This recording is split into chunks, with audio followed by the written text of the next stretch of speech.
I woke up suddenly, heart pounding, but I didn't know why. My phone said it was 3:14 a.m. The air in my room felt heavy, and the shadows seemed darker than they should be. I rolled onto my side, and that's when I saw it. In the corner of my room, someone was standing there, a tall figure, motionless, head tilted unnaturally to one side. Its arms were so long they almost reached the floor. My throat went dry. I whispered, "Hello," hoping it was just my eyes playing tricks. But the thing twitched, and I heard a noise like bones snapping. I couldn't move, every muscle in my body locked. And then I heard a whisper, not from the corner, but right beside my ear. "Don't look at me." My body jerked awake. At least I thought it did. The corner was empty now, but my closet door, it was slightly open, and deep inside, I saw something pale crouching, waiting for me to close my eyes again.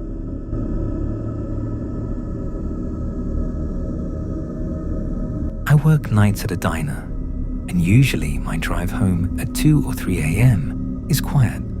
But one night, about a week ago, I noticed a car following me. It was old, maybe a rusted sedan, with one headlight dimmer than the other. I sped up, and so did they. I slowed, and so did they. Finally, I pulled into a gas station. The car passed me and kept going. I thought I was just being paranoid. But when I got home, I glanced at my car window, and my heart nearly stopped. There was a smudged handprint on the inside of my back passenger window. I know it wasn't there before. The next night, I kept checking my rearview mirror. At 2:43 a.m., I saw someone sitting in my back seat, pale skin, wide staring eyes, their head tilted against the glass, watching me in the reflection. I slammed the brakes, twisted around, but the seat was empty. The scariest part wasn't what I saw. It was what I smelled, the sharp scent of dirt, like something freshly dug from the ground. For the next few nights, I avoided driving. But when I finally had to, I decided to take the long way home. Back roads with no traffic. My hands were shaking the whole time. Then I heard breathing behind me. I didn't want to look, but I did. And this time, it wasn't just in the reflection. He was there, crouched in the back seat, his lips split into a stretched smile, dirt falling from his hair. The car swerved. I barely remember what happened after that. I woke up in my driveway, my car door wide open. The passenger seat belt was buckled. Now, every time I drive at night, my rearview mirror tilts itself upward, pointing toward the back seat.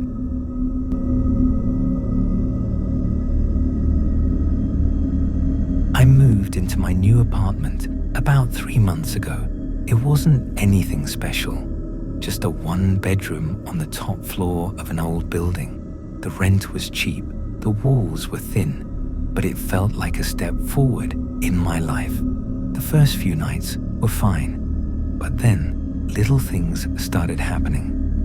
I would wake up to my kitchen light being on when I knew I had turned it off. My bathroom door would be closed even though I never closed it. And sometimes, in the middle of the night, I swore I heard faint shuffling outside my bedroom door. I told myself it was just the building. Old pipes, neighbors moving around, stuff like that. But one night, I woke up around 3:17 a.m. and noticed something strange. The faint glow from my living room light was slipping under my door. I was certain I had turned it off. When I opened the bedroom door, I froze. The living room light was on. My couch had been pulled about 2 feet away from the wall. And on the coffee table, there were wet footprints leading toward the closet. My heart was pounding. I told myself, maybe I tracked something in earlier. But when I checked the footprints, they weren't mine. They were too small, too narrow, bare feet. I didn't open the closet that night. I couldn't. The next morning, the footprints were gone, completely. The couch was back against the wall. I thought maybe I had dreamed it, but then I saw something on my phone, a new picture in my camera roll. It was me, sleeping, taken from inside my bedroom. I panicked. I called the landlord, told him someone must have broken in. He came by, checked the locks, checked the windows, all secure. He looked at me like I was crazy, but that night, it happened again. I woke up at 3:17 a.m. The light was on. The closet door was cracked open, and this time, I heard something. Breathing. Slow, shallow, raspy breathing. I ran. I didn't even grab my stuff. I stayed at a friend's place and only went back during the day with 2 people to help me move out. We boxed up everything, but before we left, I forced myself to check that closet. I had to know. When I opened the door, I saw the back wall. The plaster was broken away. Behind it, there was a crawl space, just big enough for someone to squeeze through. Inside, there was a blanket, a toothbrush, empty food wrappers, and dozens of photos of me, sleeping, cooking, watching TV. Someone had been living in my walls, and every night at exactly 3:17 a.m., they came out.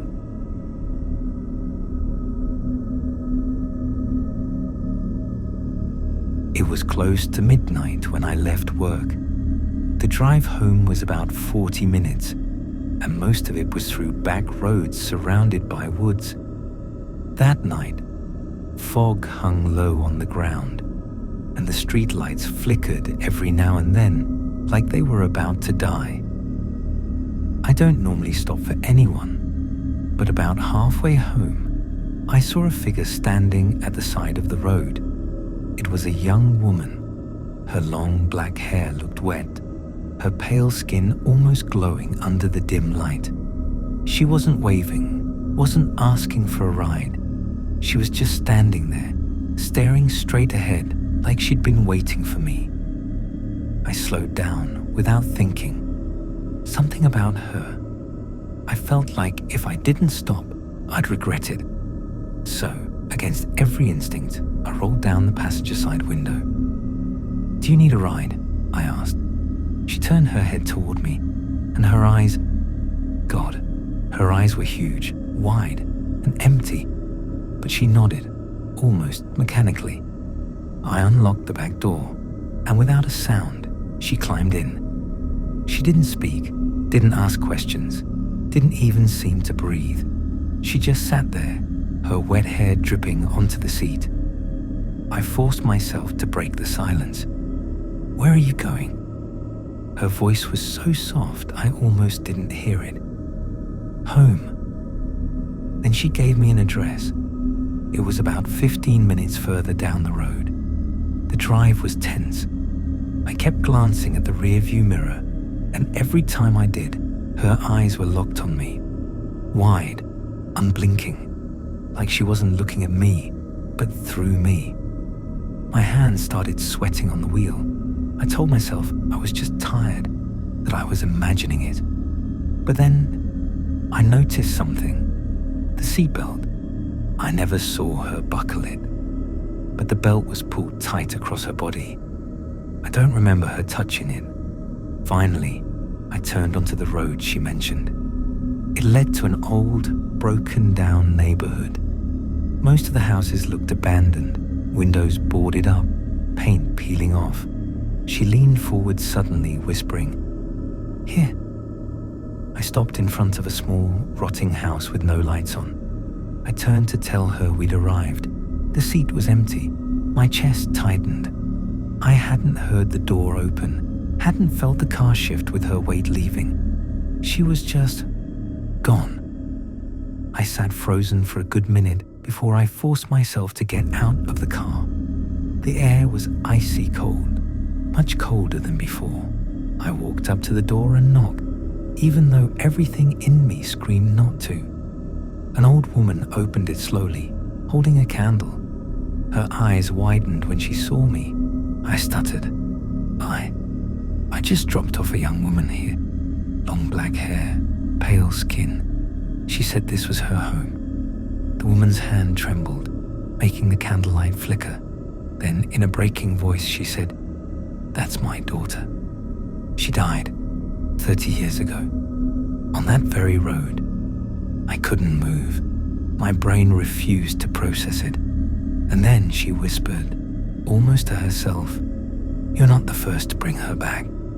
I swear to God, at that moment, from the corner of my eye, I saw movement in the back seat of my car. Someone crouching low,